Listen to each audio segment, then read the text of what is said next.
Hello students, my self Balram Sharma. आप सभी का दिशा स्कूल के ऑनलाइन प्लेटफॉर्म पे मोस्ट वेलकम है। ठीक है, अपने लास्ट लेक्चर में अपन ने डिस्कस किया था कि ऑर्गेनिक केमिस्ट्री क्या होती है।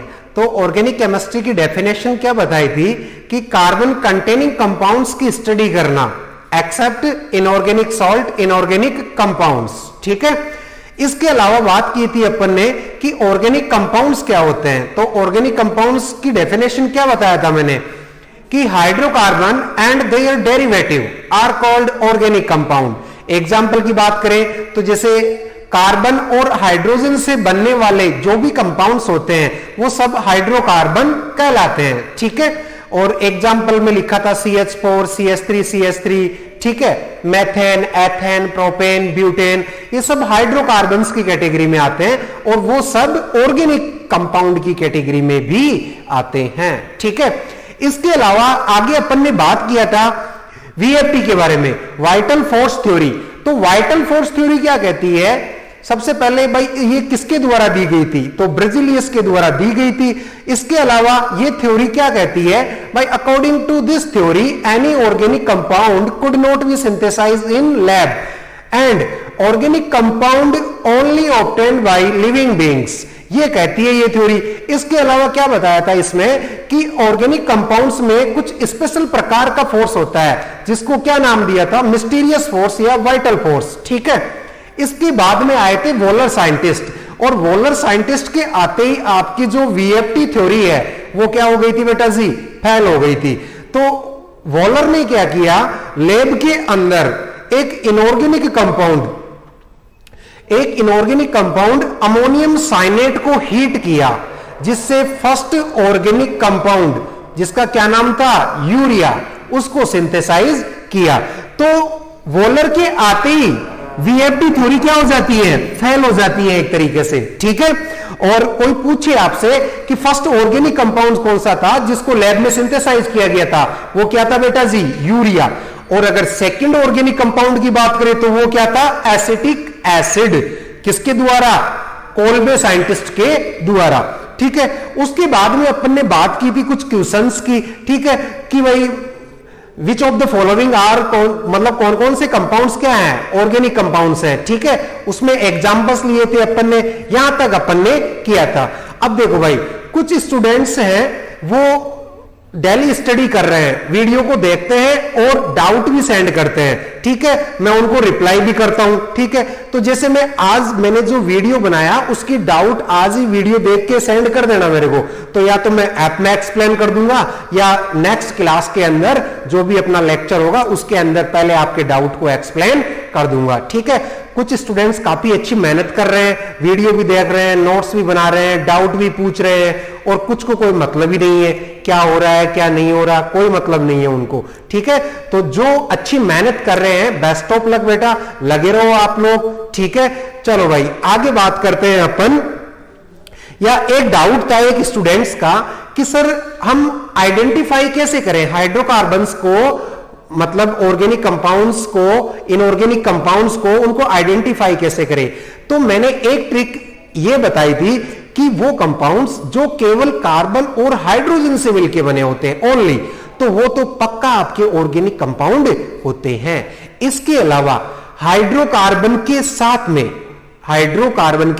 साथ में अगर कोई मेटल का एटम आ जाए, जैसे पोटेशियम है, सोडियम है, मैग्नीशियम है, कैल्शियम है, तो फिर आपका जो कंपाउंड है ना बेटा वो इनऑर्गेनिक कंपाउंड की कैटेगरी में चला जाता है। ठीक है, मेटल के आते ही।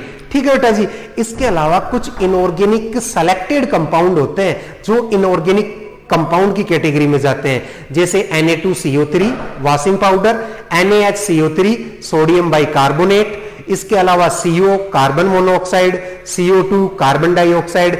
इन कंपाउंड्स में क्या होता है? कार्बन प्रेजेंट होता है बट फिर भी वो ऑर्गेनिक कंपाउंड नहीं होते, यानी एक्सेप्शन की कैटेगरी में आ जाते हैं। क्योंकि मैंने डेफिनेशन में लिखाया था सम एक्सेप्शन, सम इनऑर्गेनिक सॉल्ट जिनमें कार्बन होता है बट फिर भी वो ऑर्गेनिक कंपाउंड नहीं होते हैं आपके। इसके अलावा कुछ इनऑर्गेनिक कंपाउंड्स भी होते हैं, जैसे CO2 है, CO है, वो है। ठीक है, तो इतनी बातें अपन ने लास्ट क्लास के अंदर कर ली थी। ठीक है, इसके बाद में आज का जो अपना लेक्चर होने वाला है बेटा, वो ऑर्गेनिक केमिस्ट्री का सबसे इंपॉर्टेंट लेक्चर है एक तरीके से। मतलब आज के लेक्चर में मैं कुछ बेसिक फंडामेंटल क्लियर करने वाला हूं। ठीक है, तो आज का लेक्चर आपका बहुत इंपॉर्टेंट लेक्चर है।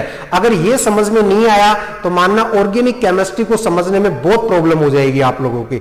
और आपको पता है 12th में आपके एक पूरी बुक चलती है बेटा जी ऑर्गेनिक केमिस्ट्री की।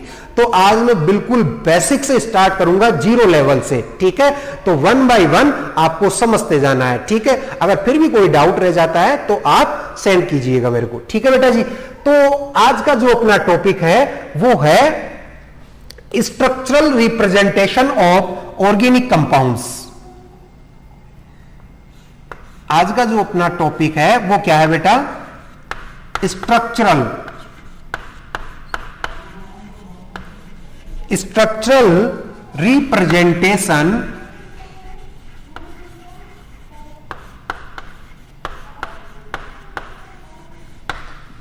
रिप्रेजेंटेशन ऑफ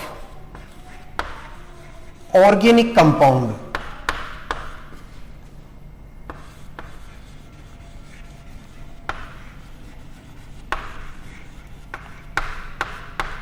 ठीक है, तो आपका जो आज का टॉपिक रहने वाला है वो क्या है बेटा? Structural representation of organic compound. ठीक है, तो देखो भाई, मतलब ऑर्गेनिक कंपाउंड्स को कौन कौन से स्ट्रक्चर फॉर्म के द्वारा रिप्रेजेंट कर सकते हैं? बेसिक है बेटा, बिल्कुल ठीक है। तो ऑर्गेनिक कंपाउंड्स को 3 फॉर्म्स होती है या 3 फॉर्मूले होते हैं, उनके द्वारा रिप्रेजेंट कर सकते हैं। ठीक है, आपकी बुक में 3 दे रखे हैं, फिर एक को लास्ट में दे रखा है। ठीक है, तो मैं यहां पर टोटल 4 फॉर्म लिख रहा हूं जिनके द्वारा ऑर्गेनिक कंपाउंड्स को रिप्रेजेंट कर सकते हैं। ठीक है बेटा जी, तो उनका नेम है, 1 बाय 1 लिखता हूं उनको। फर्स्ट नेम है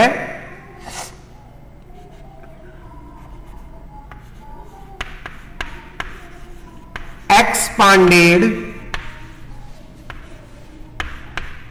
स्ट्रक्चरल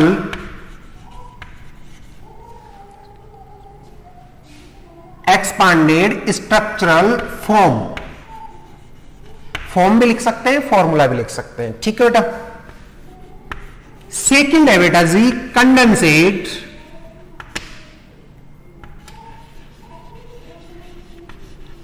कंडेंसेट स्ट्रक्चरल फॉर्म। ठीक है। थर्ड है बॉन्ड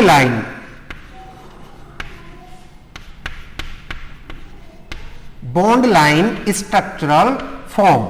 और फोर्थ है बेटा जी वेज डैश,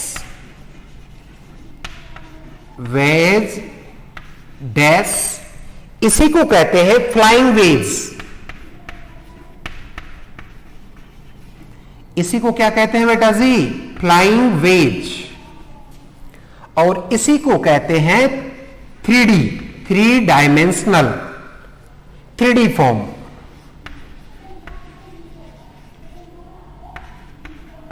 ठीक है, तो ये आपके ऑर्गेनिक कंपाउंड्स को रिप्रेजेंट करने के 4 मेथड होते हैं बेटा जी। फर्स्ट है एक्सपांडेड इसी को एक नेम और होता है कंप्लीट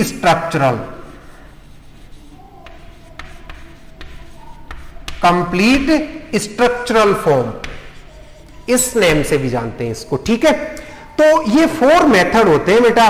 फर्स्ट है एक्सपांडेड स्ट्रक्चरल फॉर्म या फॉर्मूला, या इसी को कहते हैं कंप्लीट स्ट्रक्चरल फॉर्म। सेकंड है कंडेंसेड स्ट्रक्चरल फॉर्म। थर्ड है बॉन्ड लाइन स्ट्रक्चरल फॉर्म। और फोर्थ है वेज डैश या फ्लाइंग वेज या 3D फॉर्म, 3 डायमेंशनल फॉर्म। मतलब 3D के अंदर आपका ऑर्गेनिक कंपाउंड्स कैसा नजर आता है अपने को। ठीक है बेटा जी। तो अब क्या करते हैं अपन 1 बाय 1 एक फॉर्म को लेते हैं और एग्जाम्पल्स के द्वारा उनको समझते हैं बेटा जी।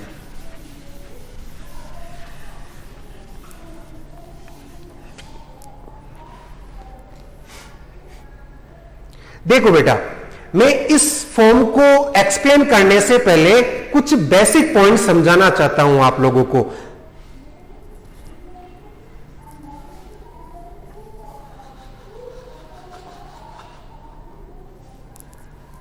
देखो बेटा,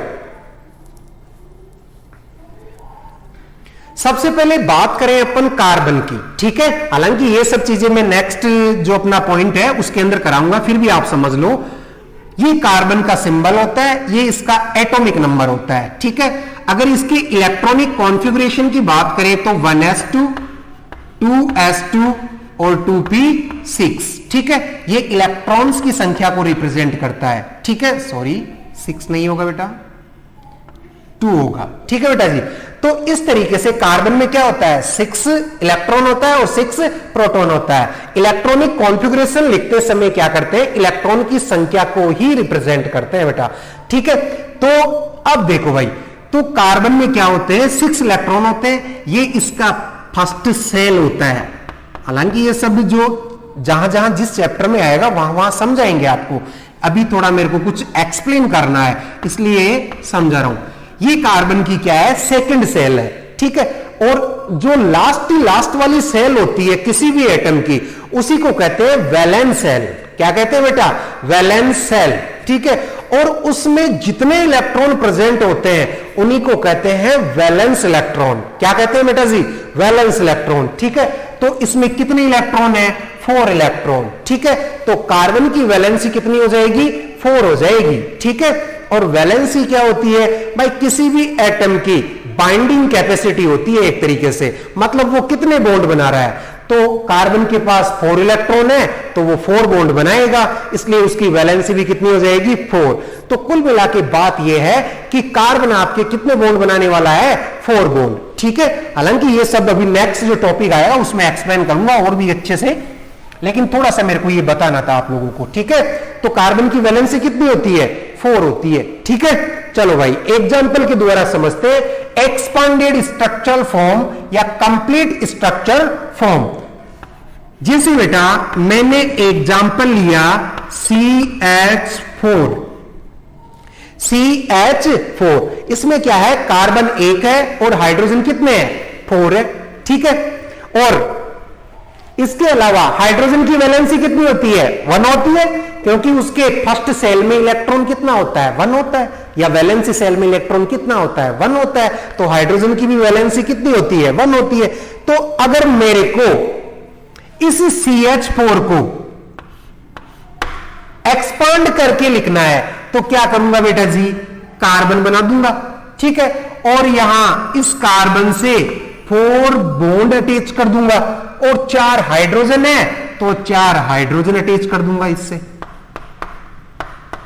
ये लो जी बेटा, तो ये CH4 मॉलिक्यूल का क्या हो गया, एक्सपांडेड फॉर्म में रिप्रेजेंटेशन हो गया। मतलब इस फॉर्म में क्या करना होता है, आपको पूरे मॉलिक्यूल्स को एक्सपांड करके लिखना होता है, मतलब एवरी बॉन्ड को रिप्रेजेंट करना होता है।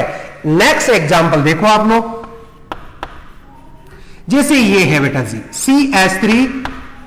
CH3, ठीक है। अब मेरे को इसको एक्सपांड करना है, ठीक है। तो देखो आप लोग, ये कार्बन है, इससे 3 हाइड्रोजन जुड़े हैं, इस कार्बन से ये 3 हाइड्रोजन जुड़े हैं, और एक बॉन्ड कहां है, इस कार्बन और इस कार्बन के बीच में। तो कर दो इसको एक्सपांड फॉर्म में रिप्रेजेंट। ये कार्बन कार्बन के बीच का हो गया बॉन्ड। अब प्रत्येक कार्बन से एक एक हाइड्रोजन अटैच कर दो आप लोग, ये लो। ये एथेन मॉलिक्यूल का क्या हो गया बेटा, एक्सपांडेड रिप्रेजेंटेशन, ठीक है भाई। इसको एक्सपांड फॉर्म में किस तरीके से रिप्रेजेंट करते हैं, तो इस तरीके से रिप्रेजेंट कर सकते हैं अपन, ठीक है।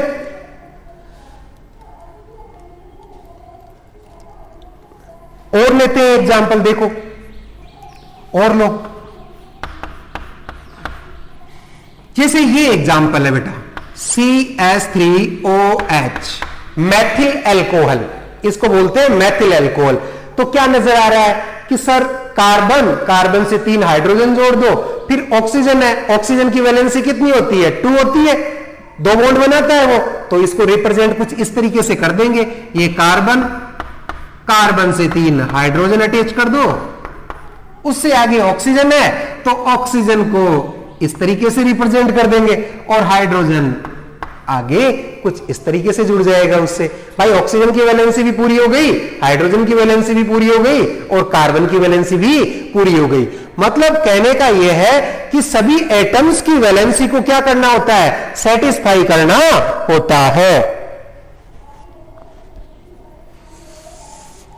और देखो बेटा, और एग्जांपल देखो आप लोग, जैसे ये एग्जांपल है बेटा CH3COOH, ठीक है। तो इसको मेरे को एक्सपांड करना है, ठीक है। तो देखो भाई ये कार्बन है, इससे 3 हाइड्रोजन जुड़े हुए हैं, तो करो स्टार्ट। ये कार्बन और इससे क्या है, ये 3 हाइड्रोजन जोड़ दिए मैंने। उसके बाद में क्या है, फिर कार्बन है, ठीक है, तो मैं फिर कार्बन जोड़ दिया।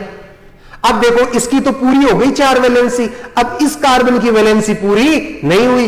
तो यहां ऑक्सीजन है, तो आपको पता है ऑक्सीजन डबल बॉन्ड के द्वारा जुड़ता है, तो मैंने ऐसे जोड़ दिया डबल बॉन्ड। देखो उसके बाद में फिर ऑक्सीजन है, तो ये ऑक्सीजन ऐसे जोड़ दिया और फिर हाइड्रोजन जोड़ दिया। तो ये इसकी एसिटिक एसिड बोलते हैं इसकी, ये इसकी एक्सपांडेड फॉर्म हो गई एक तरीके से। हुई कि नहीं हुई? ठीक है बेटा जी। तो ये सब आपको आ जाएगा, ये इतना कोई हार्ड टास्क नहीं है बेटा। ये तो आप ऑर्गेनिक पढ़ोगे ना तो देखते ही कर दोगे, इतना कोई वो नहीं है, हार्ड नहीं है एक तरीके से, ठीक है।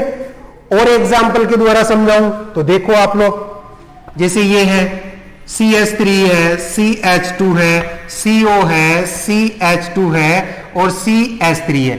अगर मेरे को इसको एक्सपांड करना है तो नजर आ रहा है आपको बाकायदा कि सर इस कार्बन से 3 हाइड्रोजन, फिर सिंगल बॉन्ड, फिर इस कार्बन से 2 हाइड्रोजन, फिर आगे कार्बन से ऐसे। तो देखो भाई इसको कैसे एक्सपांड करते हैं। देखो इस कार्बन से ये 3 हाइड्रोजन जोड़ दिए, फिर क्या है, इस कार्बन से ये कार्बन है तो ये लो ये कार्बन जोड़ दिए, इस कार्बन से 2 हाइड्रोजन है तो ऊपर नीचे एक एक हाइड्रोजन जोड़ दिए, फिर क्या है कार्बन, तो ये लो सर कार्बन। अब देखो भाई कार्बन को मेरे को 4 वैलेंसी सेटिस्फाई करनी है, तो ऑक्सीजन को इधर तो नहीं जोड़ सकता, तो मैं क्या करूंगा, ऐसे डबल बॉन्ड करके जोड़ दूंगा। तो ऑक्सीजन की वैलेंसी भी पूरी हो गई और इधर आगे फिर ये कार्बन आ गया, तो इस तरीके से इस कार्बन की वैलेंसी भी पूरी हो गई। फिर 2 हाइड्रोजन है इस कार्बन से, तो ये लो जी 2 हाइड्रोजन जोड़ दिए मैंने। फिर कार्बन आ गया तो ये हाइड्रोजन आ गया, ये हाइड्रोजन आ गया और ये हाइड्रोजन आ गया। तो इस फॉर्म को एक्सपांड फॉर्म के अंदर कुछ इस तरीके से रिप्रेजेंट कर सकते हैं, ठीक है बेटा जी। तो ये इतना कोई हार्ड नहीं है, बेसिक चीजें हैं, बिल्कुल आ जाएगी आप लोगों के समझ में, ठीक है बेटा। और देखो अगर ऐसा हो जैसे CH2 CH2, ठीक है, तो इससे क्या आपको नजर आ रहा है कि सर इस कार्बन से 2 हाइड्रोजन जुड़े हैं तो जोड़ दो 2 हाइड्रोजन, ये लो। फिर क्या है, इस कार्बन से ये कार्बन जुड़ा है तो ये लो, और फिर अगले कार्बन से 2 हाइड्रोजन जुड़ रहे हैं। लेकिन इस कंपाउंड में क्या कार्बन की वैलेंसी पूरी हुई? नहीं हुई। 3 बॉन्ड बना रहा है कार्बन, 1 2 3, ठीक है, और ये भी 3 बना रहा है। तो इसका मतलब यह है कि इसकी वैलेंसी तो पूरी करनी पड़ेगी। तो कार्बन कार्बन के बीच में क्या होता है, डबल बॉन्ड होता है, ठीक है बेटा जी। तो ये था अपना एक्सपांडेड फॉर्म। कौन सा था बेटा जी? एक्सपांडेड फॉर्म, ठीक है। चलो भाई नेक्स्ट जो अपना रिप्रेजेंटेशन फॉर्म है वो कौन सा है? कंडेंसेट। कौन सा है बेटा? कंडेंसेट।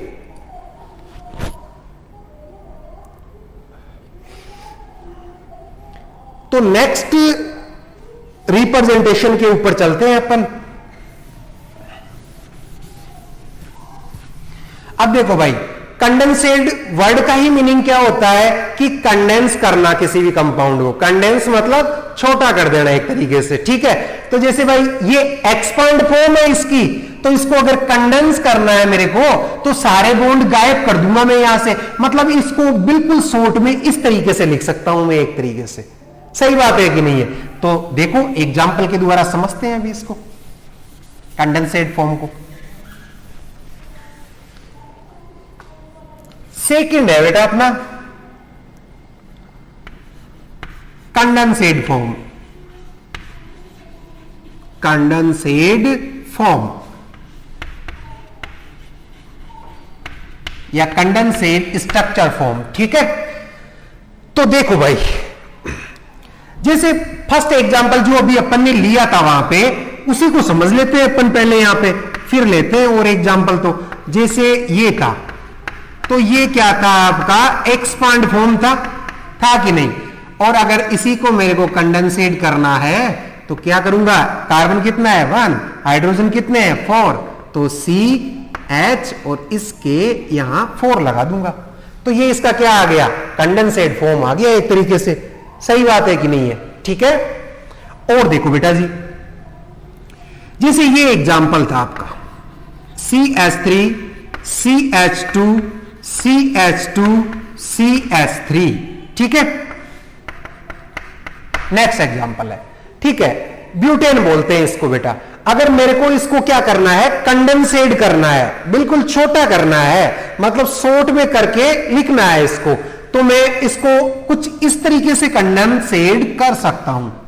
कंडेंसेट फॉर्म में कुछ इस तरीके से लिख सकता हूं। कैसे, देखो भाई, ये बॉन्ड गायब कर दो सर इनके बीच का, और तो क्या है, CH3 CH2 CH2 CH3। तो ये इसका क्या हो जाएगा, कंडेंसेट फॉर्म हो जाएगा। इसके अलावा और कैसे कंडेंसेट कर सकता हूं मैं, देखो पहले तो CH3 लिख दूंगा, ये ऐसे की ऐसे, फिर CH2 कितने हैं 2, एक और एक, ये भाई ये भी पूरा CH2 और ये भी CH2, 2 बार रिपीट हुआ है। तो मैं क्या करूंगा, यहां छोटे ब्रैकेट के अंदर, स्मॉल ब्रैकेट के अंदर CH2 लिख दूंगा, और 2 बार रिपीट हुआ है तो इसके यहां नीचे 2 लगा दूंगा।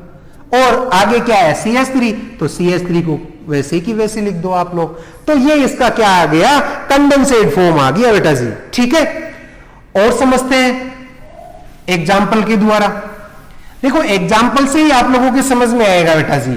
आप लोग भी प्रैक्टिस करना, बुक के अंदर एग्जाम्पल दे रखे हैं। ठीक है, देखो बेटा, एक नेक्स्ट एग्जाम्पल ये है आपका,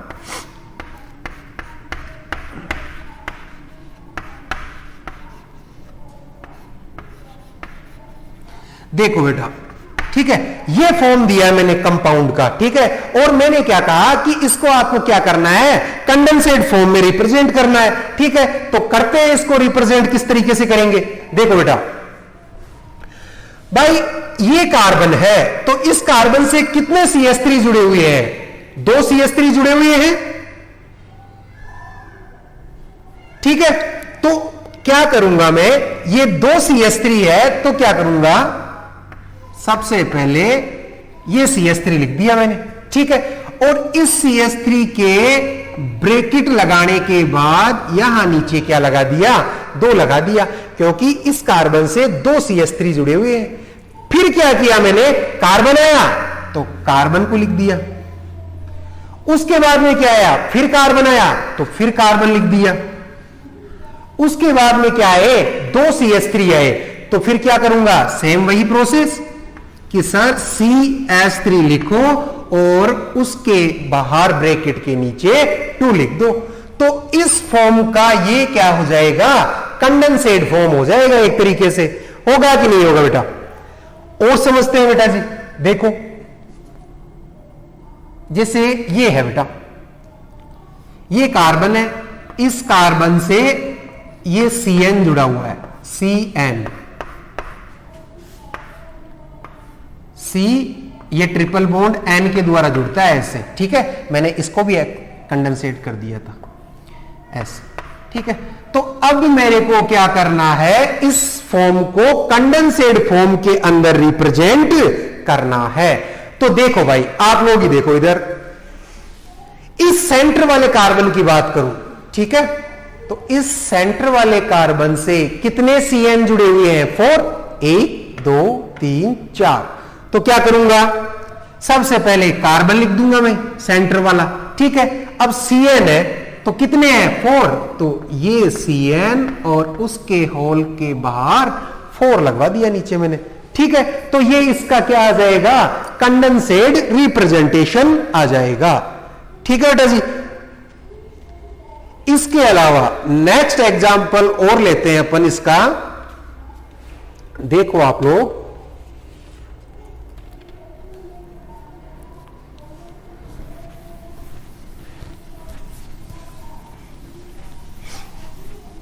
देखो बेटा जी, और देखो आप लोग, जैसे ये एग्जाम्पल है, सपोज CH3 CH3 CH3, फिर कार्बन जुड़ा हुआ है CH3 CH3 और CH3, और मैंने कहा कि इस कंपाउंड को आप क्या करो, कंडेंसेट फॉर्म में लिखो, मतलब सोर्ट करके लिखो। तो देखो बेटा, इन कार्बन्स को देखो, ठीक है, तो ये कार्बन कितने CH3 से, 1 2 3 CH3 से अटैच है। तो क्या करूंगा सबसे पहले, सर 3 CH3 यानी कि CH3 लिख करके और ब्रैकेट लगा करके उसके नीचे 3 लगा दो, ठीक है। तो ये 3 CH3 हो गए। फिर इन 3 CH3 से कौन जुड़ा है, ये वाला कार्बन, तो ये वाला कार्बन लिख दिया। फिर इस कार्बन से ये कार्बन जुड़ा है, तो फिर एक बार कार्बन और लिख दिया मैंने। फिर सर इस कार्बन से 3 CH3 जुड़े हुए हैं, तो क्या करूंगा, सेम यही प्रोसेस रिपीट कर दूंगा, यानी कि सर CH3 का होल थ्राइस, ये इसका क्या आ जाएगा, कंडेंसेट रिप्रेजेंटेशन। ठीक है बेटा जी। नेक्स्ट एग्जांपल देखो आप, जो अपन ने अभी किया था, ठीक है, यही था CH3 C double bond OH, ठीक है।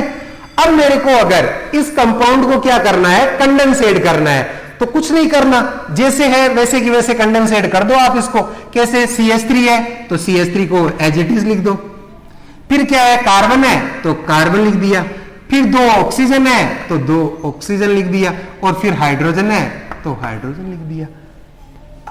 नेक्स्ट, पिछले एग्जाम्पल में अपने लिया था, उसमें एक्सपांडेड फॉर्म में यही एग्जाम्पल लिया था और उसको फिर एक्सपांड किया था अपन ने, तो सेम यही हो गया। और क्या है, ये सही बात है कि नहीं है, ऐसे हो गया ये, ठीक है बेटा।